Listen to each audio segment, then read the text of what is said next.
obviously had a lot on your shoulders this postseason, given the injuries. Just what do you take from these 3 games, and obviously some positives, but also some frustrations too. Oh man, it was honestly it was some of the best basketball we played all year in terms of like how hard we played. Like in all 3 games we held our opponents under 65 points.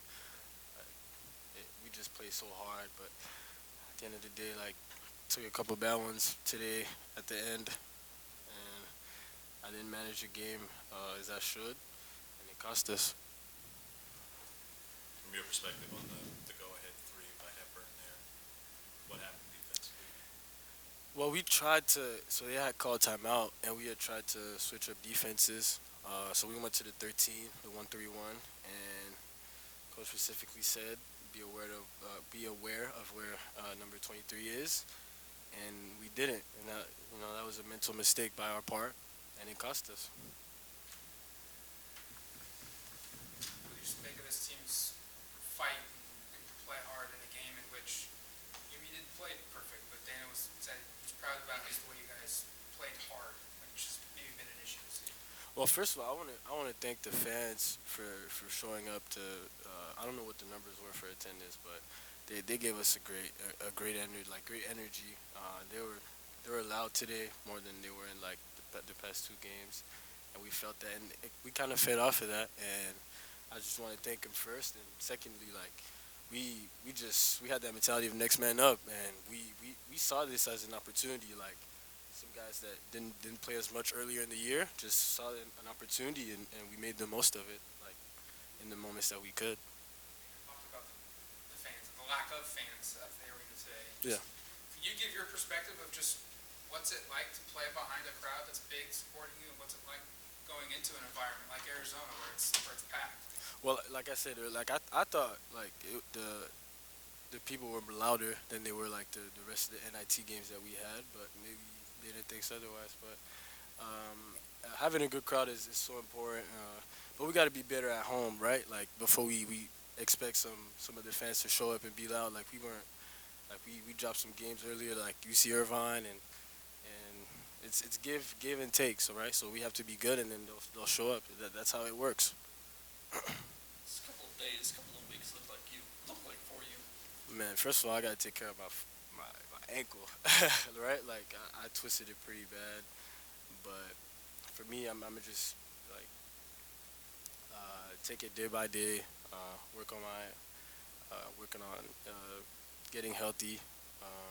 I'm gonna talk to the coaching staff, and we'll come up with a plan. We'll be fine. On that ankle injury, it looked like you had a little, I don't want to say trouble getting to the line, but looked like, I don't know, a little bit of a hesitance to go up to the line with the injury. Was it just something you had to work through, or did it go, not really go away, but did it get easier as it went on, or did you have to fight?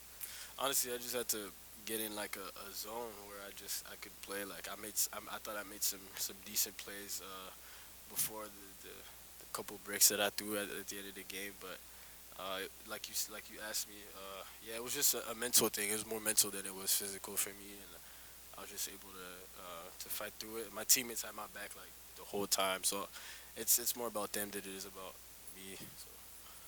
Coach just kind of gave a long list of things that players have here at Oregon, and talking about his evaluation of individuals coming up. He mentioned if you have doubts about being here, you've kind of already answered the question.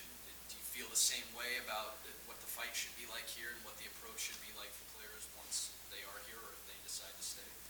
I don't really like understand like your question. Like what do you? It's like just when it comes to like all the things that the players have here, you feel like the approach should be all in. In Like terms of okay, so yeah, in terms of like the facilities and stuff, like we should definitely be more like in the gym, right? Like if that's what you're asking, like with the facilities that we have, the weight room, the strength and conditioning program, the strength and conditioning coach. I mean, the coaching staff, like Mike is always with me in the morning shooting, and I think we need like more. I'm not saying that I'm the only one doing it, but like we need to take more accountability and showing up in the gym, and I have to be better as well, being more of a leader and bringing guys in, and and kind of showing them the ropes because this is what the end of my fourth year. So I've been a freshman, sophomore, junior, and all that. So I know what it takes uh, to be a decent player. So yeah, if that answers your question.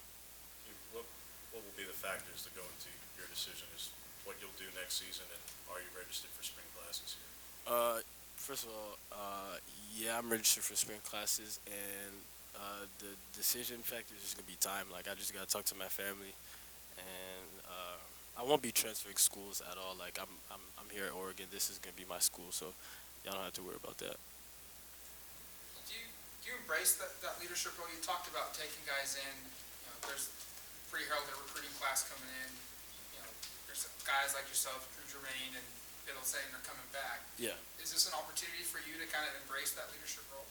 Yeah. Well, for me, like definitely, like these last 3 games have been like a blessing in disguise, so to speak. Like with the guys that we had, and I was able to kind of like put my imprint on some of the guys on the team, and it was a great opportunity for me to show that like, I can run a team and I can facilitate, I can score if needed, and my teammates had my back as well. Like they really fed off of what I did, and I fed off of what they did, and they really embraced me as a point guard out there, and yeah.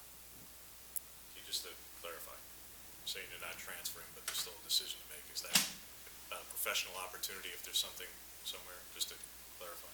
Yeah, pretty much. I won't be transferring schools. Like Oregon's my school, but I just gotta think about what I can do, and I'll talk to my parents. My parents are always involved in my decisions, and yeah.